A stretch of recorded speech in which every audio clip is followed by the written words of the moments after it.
Coucou. Alors, est-ce que c'est bien cadré? Yeah.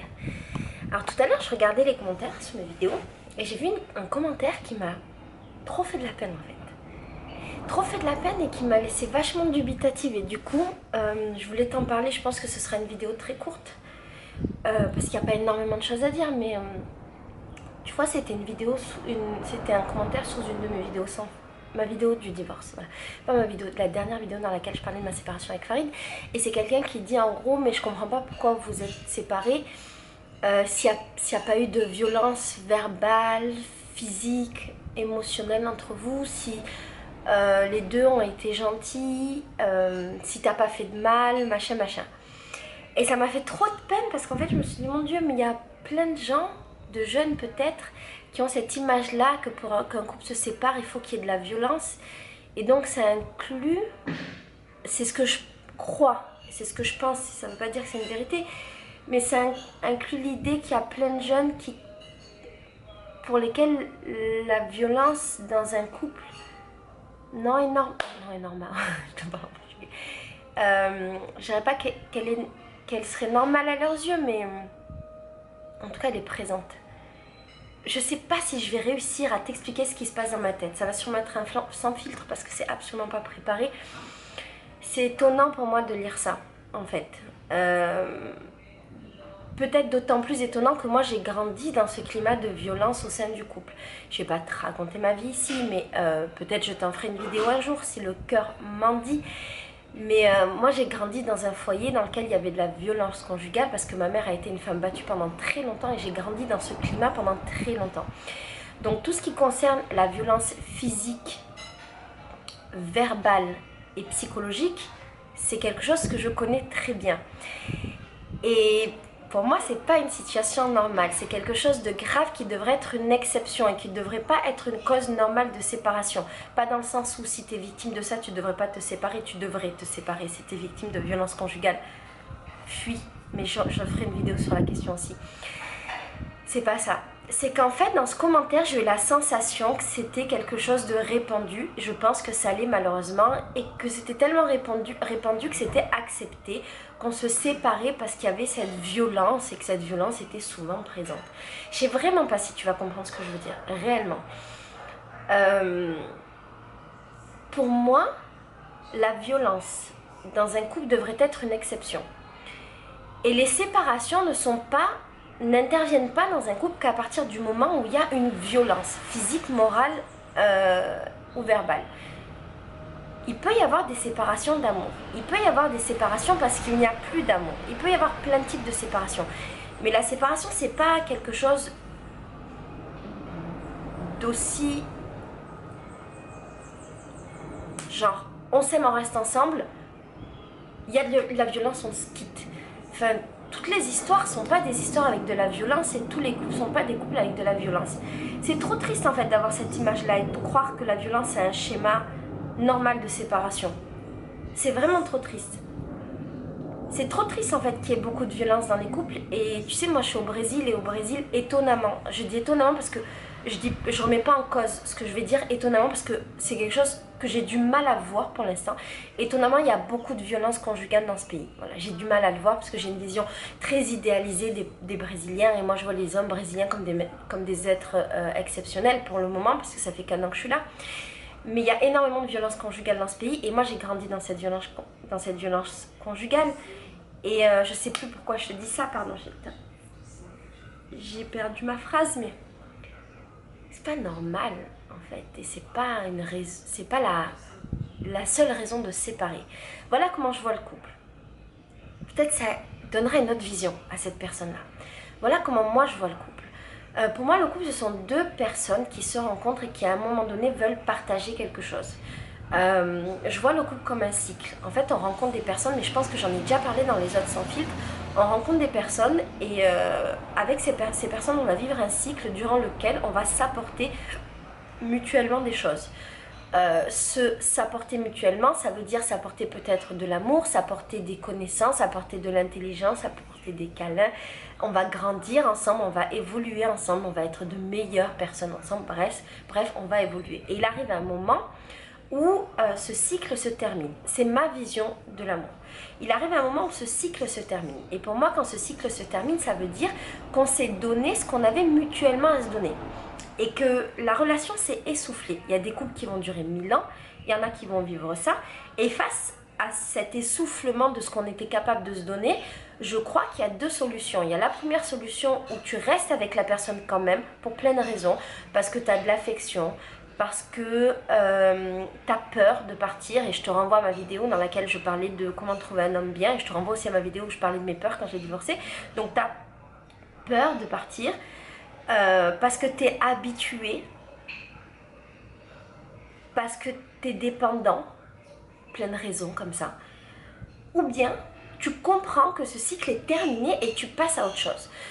Je dis pas que c'est la meilleure des choses à faire, mais pour moi, la chose la plus saine à faire quand un couple arrive au bout, c'est de passer à autre chose. Quand on passe à autre chose, ça veut pas dire qu'on n'aime plus la personne. Ça veut pas dire que la personne a fait quelque chose de mal ou qu'on a fait quelque chose de mal.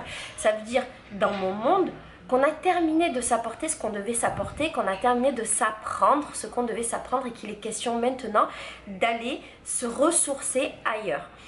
C'est comme ça que je vois toutes mes relations, et maintenant que je suis au Brésil et que j'ai plusieurs relations dans ma vie en même temps, qui se côtoient, qui viennent, qui vont, qui disparaissent, qui reviennent, je vois ma vie remplie de cercles comme ça, de cycles, avec des personnes, et on s'apporte des choses à des moments, soit des moments T, soit globalement, soit pendant un long temps. Par exemple, Lucas, que je fréquente depuis 7-8 mois, on s'apporte beaucoup, mais c'est par petits moments. Et il y a Leandro, que je vois très souvent, on s'apporte au quotidien. C'est des relations différentes, mais qui nous apportent.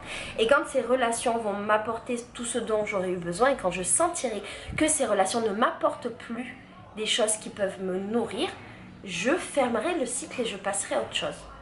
Ce que je veux dire, c'est que les couples ne se séparent pas nécessairement parce qu'il y a de la violence. La violence est une exception, c'est pas non plus quelque chose qui arrive tout le temps. Heureusement, ça arrive, malheureusement, beaucoup trop, mais ce n'est pas la raison pour laquelle les couples se séparent. Et mon problème avec ce commentaire, c'est que quand j'ai lu ça, je me suis dit, mais cette personne, elle se prépare mentalement, peut-être que je dis de la merde, mais des bêtises, elle se prépare mentalement à vivre ce genre de relation où soit il y aura que de l'amour et ce sera parfait, soit il y aura de la violence et on se séparera. Et cette vision binaire un peu de l'amour et du monde, elle me fait de la peine, parce que l'amour c'est très coloré. Et ce que j'entends par couleur, c'est ce panel de possibilités qu'il y a dans la relation. Et malheureusement, je trouve que la société nous montre qu'un certain style d'amour, enfin que certaines possibilités d'amour et que certaines possibilités du coup de désamour. Et selon le milieu dans lequel on grandit, effectivement, on peut avoir une vision assez fermée et encore plus restreinte des possibilités d'amour et de désamour. Je vais vous redonner mon exemple. J'ai grandi dans un milieu familial violent jusqu'à très longtemps. Quand j'étais jeune, effectivement, ce milieu familial violent représentait à peu près la seule chose que je connaissais et représentait comme un modèle. Et j'avais pas de modèle d'homme bien dans ma vie. J'avais eu des hommes bien, mais j'ai pas vraiment vécu avec mon père qui est un homme bien, et ma mère a eu des hommes dans sa vie qui étaient bien, mais pendant très longtemps j'ai pas vu ma mère heureuse avec des hommes. Donc j'avais ce modèle là et j'avais comme cette sensation en arrière-fond de moi-même, j'en avais pas conscience je pense, que c'était normal de se séparer, c'était normal de divorcer, c'était pas normal de vivre dans la violence, mais pour moi, alors c'est horrible ce que je vais dire, hein. C'est vraiment horrible parce que je vais dénigrer ma culture et les gens de ma culture, mais pour moi, tous les Arabes étaient des hommes violents, réellement. Parce qu'autour de moi, il y avait beaucoup de femmes qui étaient violentées par leur mari. Ma mère était violentée par son mari. Ma grand-mère a été violentée par son mari. Enfin, j'ai toujours eu ce modèle-là de femmes violentées et non respectées par leur mari. Peut-être que c'est le cas de cette personne qui m'a posté ce commentaire. Et donc, j'avais ce modèle familial et autour de moi, quand j'étais adolescente, de femmes non respectées, non aimées, violentées, abusées. Et c'était l'image que je me faisais du couple. Et je crois qu'à un moment de ma vie, j'avais pas vraiment conscience qu'il était possible de vivre autre chose. C'est très bizarre, c'est vraiment très bizarre. Ça peut paraître extrême, je dis pas que je m'orientais et que je partais du principe que j'allais me faire frapper toute ma vie par un homme, pas du tout, au contraire. Aucun homme n'a levé la main sur moi et je ferai tout pour que ça n'arrive jamais. Et si ça arrive, je m'échapperai très loin, très vite. Mais ce que je veux dire, c'est que je crois que quand tu connais pas d'autres modèles, ce qui était mon cas, je connaissais pas trop des couples remplis d'amour et des couples qui se respectaient. J'en avais pas trop dans mon entourage. Et bien effectivement, tu as cette vision fermée du monde et ça fait beaucoup de peine. Moi, en fait, je sais pas quelle impression je te donne là. Peut-être j'ai l'air énervée, je suis pas énervée. Je sais que je suis pas aussi douce que dans d'autres vidéos, mais ça m'a vraiment touchée et ça m'a vraiment perturbée de lire ça. Je te promets. Je me suis pas revue quand j'étais jeune parce que moi j'avais pas cette vision aussi arrêtée du couple, mais je me suis dit mon Dieu, mais c'est quoi l'espoir en fait? Alors à cette personne je voudrais dire encore une fois, il y a plein de couples qui se séparent aussi par amour et il y a plein de couples qui se séparent parce qu'ils ont conscience qu'ils sont plus heureux ensemble, mais ça veut pas dire qu'ils se sont fait du mal tous les deux. Et dans mon exemple, Farid et moi on s'est séparés parce qu'on n'était plus des amoureux.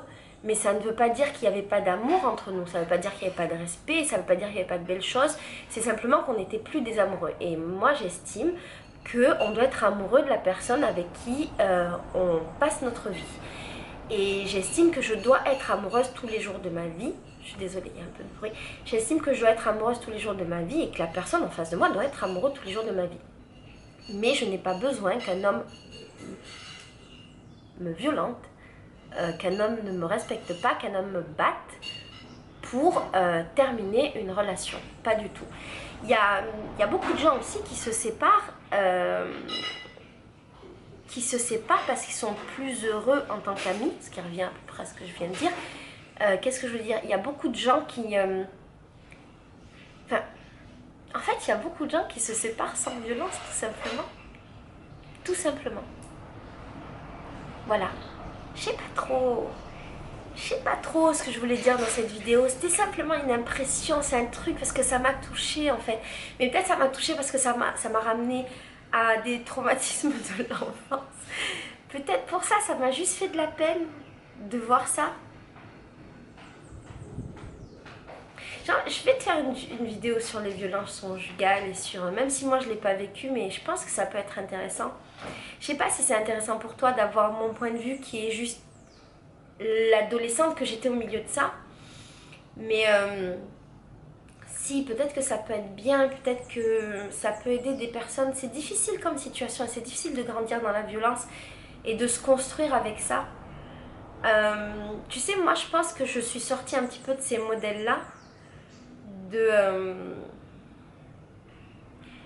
D'imaginer le couple avec une vision très pessimiste parce que j'ai rencontré Farid. Et en fait, quand j'ai rencontré Farid, j'avais deux solutions en vérité. La solution numéro 1, c'était est-ce que je continue d'avoir des relations avec des mecs qui sont pas forcément des mecs bien, qui s'en foutent un petit peu de moi. C'est ce qui se passait quand j'avais 20 ans. J'étais vachement attirée inconsciemment. J'étais vachement attirée par ces mecs qui en avaient rien à foutre et qui me malmenaient un peu, mais pas, qui me faisaient pas du mal physiquement, mais qui me malmenaient un peu. Tu sais, ce genre de mecs qui s'en battent les steaks, qui te respectent pas trop. Et j'ai eu une très belle relation quand même. J'ai eu la relation avec Laurent pendant 4 ans. La fin n'était pas terrible, mais on est restés des très bons amis. Mais ce que je veux dire, c'est que Farid, il m'a sorti de ce schéma-là parce que j'ai eu ce choix. Est-ce que je continue avec des mecs qui me malmènent un peu, ou est-ce que je me dirais pas qu'il serait temps de choisir un mec bien et de pas reproduire le modèle familial et le modèle maternel? D'ailleurs, ma mère est sortie de là et avec un mec très bien dans sa vie. Et Farid m'a sorti de ça. Et je me souviens d'une conversation qu'on avait eue un jour tous les deux où j'avais compris à travers cette conversation que pour moi c'était absolument normal de divorcer, de se séparer, d'avoir une vie avec plein de maris différents, parce que j'avais eu ce modèle toute ma vie. Ma mère s'est mariée plusieurs fois Et j'avais jamais, réellement jamais eu autour de moi une vraie famille. Et la famille de Farid, pour moi, est une vraie famille avec un papa et une maman. Je dis pas que les autres sont pas des vraies familles. C'était dans mon modèle, il y a la famille avec des séparations, des divorces, et la famille, comme je dirais ici en brésilien, c'est difficile de traduire, mais le mot qui vient, c'est la famille de verdade, j'ai la famille vraie. C'est pour ça que je dis une vraie famille, pardon. Qui est le papa et la maman qui vont rester toute leur vie ensemble, qui vont grandir ensemble avec des enfants qui vont se marier et qui vont rester avec leur mari et femme pendant toute la vie. Et j'ai jamais eu ce modèle-là autour de moi. Et donc, quand j'ai rencontré Farid, j'ai été confrontée à ce modèle. Et je me souviens avoir été ultra émue de nombreuses fois quand j'étais dans sa famille. Et j'étais juste assise au milieu de sa famille et je voyais juste ses parents ensemble. Je voyais mon beau-frère Nordine avec sa femme Fabienne.